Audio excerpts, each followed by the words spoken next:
Hello everyone, hope you all are fine. So today is day 11 and the date is 22nd June. तो कल रात को और आज की जो प्रोग्रेस है मेरी तो वो मैं आप सबके साथ शेयर करूँगी। तो सबसे पहली चीज़ तो ये कि मैंने ना जो अकाउंट्स है ना तो अकाउंट्स का मैंने मतलब स्टडी बैंड यूट्यूब चैनल है जो वहाँ से एक मैराथन लेक्चर देखा था और उसके बाद उस मैराथन लेक्चर को देखने के बाद उसकी MCQ वाली वीडियो भी की थी। ठीक है, तो उसमें हमारे अकाउंटिंग इक्वेशन एंड जर्नल और लेजर अकाउंट और साथ में ना एलिमेंट्स ऑफ ये डबल एंट्री और बुक कीपिंग जो है ना ये कवर हो जा रहे थे उस वीडियो को देख के ना। तो मैं आपको दिखाती हूँ, वेट।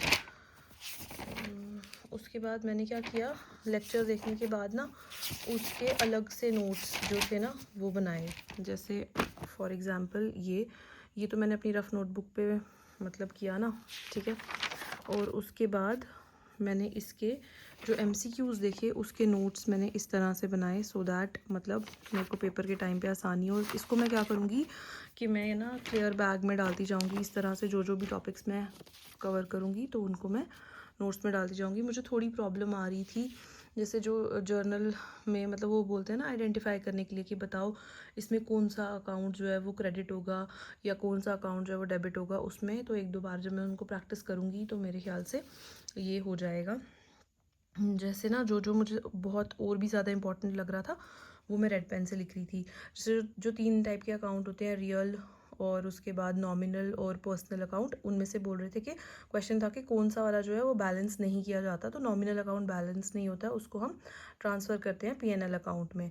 उसके बाद ये भी पूछा हुआ था एक क्वेश्चन में कि कौन सा जो मतलब अकाउंट है जो हमेशा जिसका डेबिट बैलेंस होता है या फिर कौन सा वाला है जिसका हमेशा जो है ये क्रेडिट बैलेंस होता है। जैसे जो रियल अकाउंट होता है उसमें सिर्फ एसेट्स आते हैं तो इसका हमेशा डेबिट बैलेंस होता है। और जो नॉमिनल अकाउंट है इसका डेबिट और क्रेडिट हो सकता है और साथ में पर्सनल का भी हो सकता है। उसके बाद ना एक ये क्वेश्चन था जो मतलब मुझे थोड़ा इंपॉर्टेंट लगा कि जो हम मतलब किसी को पे दे देते हैं, मतलब जैसे ना इन एडवांस हम अगर पे किसी को दे देते हैं या फिर मतलब ये prepaid salary, outstanding salary, accrued जो इनकम होगी या फिर पेएबल हो गया, ये किस में आता है मतलब। तो ये हमें ऐसा लगेगा ना तो ये है रिप्रेजेंटेटिव पर्सनल अकाउंट में। ये पढ़ा सारा कुछ था मैंने पहले भी, बट अब थोड़ा जब पढ़ रही हूँ दोबारा तो ऐसा लग रहा है हाँ ये इंपॉर्टेंट है और हाँ थोड़ा थोड़ा याद आ रहा है।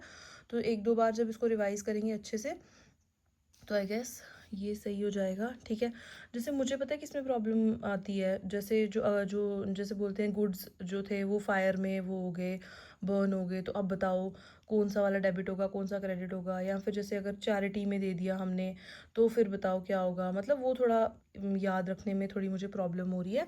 तो अच्छे से जब रिवाइज़ करूँगी आज रात को ना सोने से पहले भी मैं इसको रिवाइज़ करूँगी। जैसे फॉर एग्ज़ाम्पल 1-2 चीज़ें मैं और बता देती हूँ। जैसे डिस्काउंट रिसीव्ड जो है वो और डिस्काउंट अलाउड दोनों नॉमिनल अकाउंट होते हैं। एक हमारा इनकम होती है और एक हमारी एक्सपेंस होती है। अगर हमें रिसीव हो रहा है तो वो इनकम है और उसका क्रेडिट बैलेंस होगा, और अगर हम किसी को मतलब अलाउ कर रहे हैं तो वो एक एक्सपेंस है क्योंकि हमने उसको माफ़ कर दिया ना, तो वो डेबिट होगा। ठीक है, इस तरह से ये सब मैंने देखा जो ये था अकाउंट्स का। ठीक है, अकाउंट्स हो गया।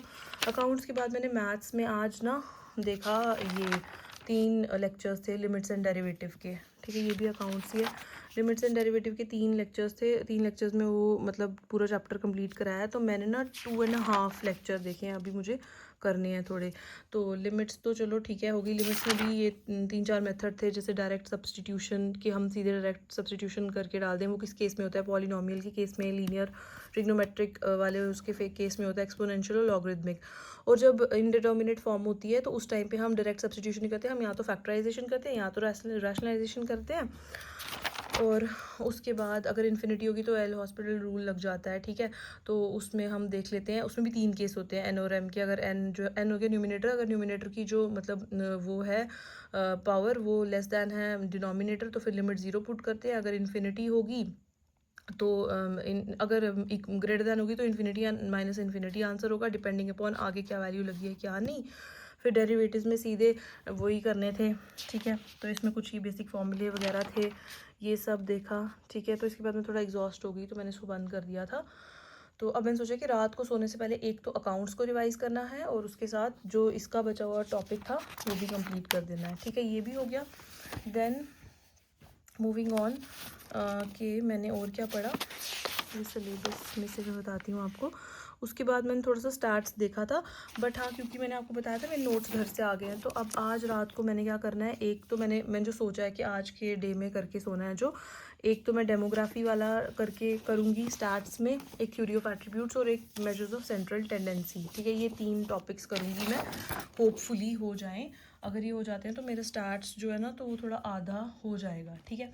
एक बार मैंने ना जब थोड़ा पढ़ना शुरू किया था तब मैंने वाइटल स्टैट्स से भी स्टार्ट किया था, बट आई गेस अब वो भी मैं दोबारा से पढ़ूँगी, वाइटल स्टैटिस्टिक्स का।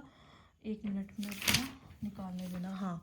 और ना गर्मी बहुत ज़्यादा है, तो मतलब मुझे बहुत ही ज़्यादा सर में दर्द और एग्जॉस्टेड फील हो रहा था। मैंने ना इकोनॉमी में planned versus market economy start करने लगी थी मैं, कि मतलब गवर्नमेंट ओन्ड होती है तो वो सोशल उसके ऊपर डिपेंड करते हैं कि लोगों का सोशल वेलफेयर हो, और जो मतलब प्राइवेट होती है कैपिटलिस्ट मार्केट, वहाँ पे इन मतलब सारा कुछ प्राइवेट होता है। जैसे यूएसए हो गया जहाँ पे ना हॉस्पिटल्स भी प्राइवेट हैं, तो वहाँ पे मतलब सब कुछ प्राइवेटली ओन्ड होता है। इसके दोनों के अपने प्रोज एंड कॉन्स हैं। जैसे वो सब मैंने स्टार्ट किया था, फिर ये बड़ा ही बोरिंग और थ्योरेटिकल मुझे लग रहा था, मैंने सोचा छोड़ो।